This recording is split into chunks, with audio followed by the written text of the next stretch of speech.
For years, I kept calling it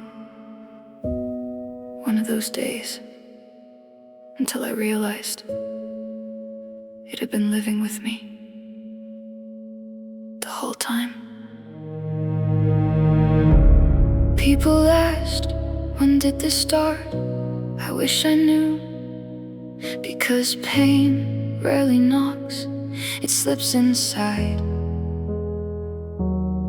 Through tiny cracks of disappointment, you never talked about a goodbye. You never understood a version of yourself. You quietly abandoned just to survive. It didn't arrive like a storm, it arrived like dust, so slowly. I never noticed everything inside me changing color.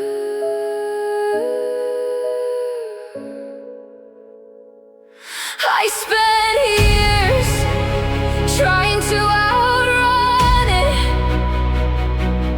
Turns out it already knew where I lived. This pain has a name. It isn't sadness, it isn't anger. It's every version of me I never got to become. This pain has a name. It remembers every silence, every goodbye, every night I convinced myself tomorrow would feel different.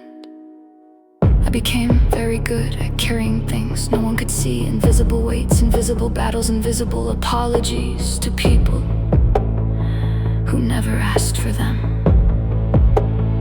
Some mornings getting dressed felt like pretending. Some conversations felt like acting. Some smiles felt borrowed. And somewhere between surviving and performing, I forgot which one was actually me. Maybe exhaustion isn't always physical. Maybe sometimes it's your heart begging you to stop pretending. This pain has a name. It sounds like every dream I quietly buried, every hope I talked myself out of, every moment I needed someone and chose silence instead. This pain has a name, and somehow it learned to answer whenever I forgot my own. I used to believe healing would feel dramatic, a breakthrough, a miracle, a perfect morning. Instead, it looked ordinary. Drinking water, opening the curtains, answering one message, walking outside, even when my mind insisted there was no point. Tiny decisions repeated enough times to become a different life.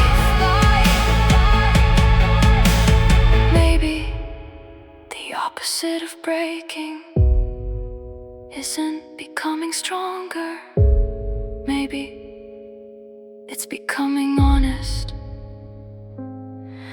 One night I stopped asking, why am I like this? And asked, what happened that made this feel necessary?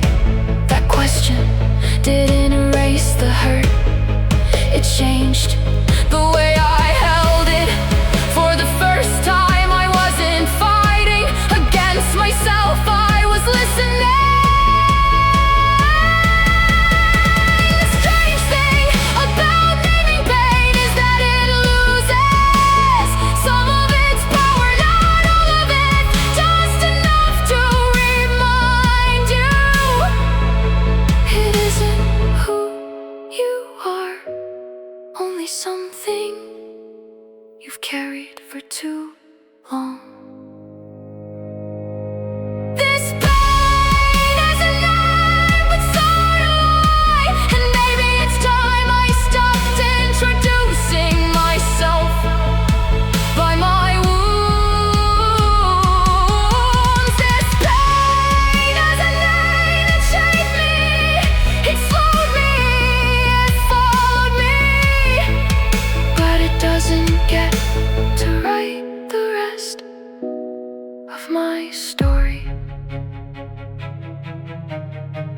used to think the goal was to wake up and feel nothing.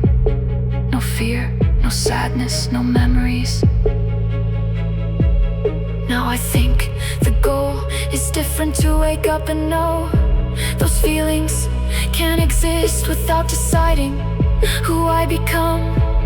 Maybe healing isn't forgetting. Maybe it's remembering without disappearing. Maybe it's looking at every scar and realizing they were never asking to become your identity, only your history. This pain has a name, but it also has an ending. Not because it vanished, because one day I finally stopped calling it my entire life and started calling it one chapter, just one. The rest of the pages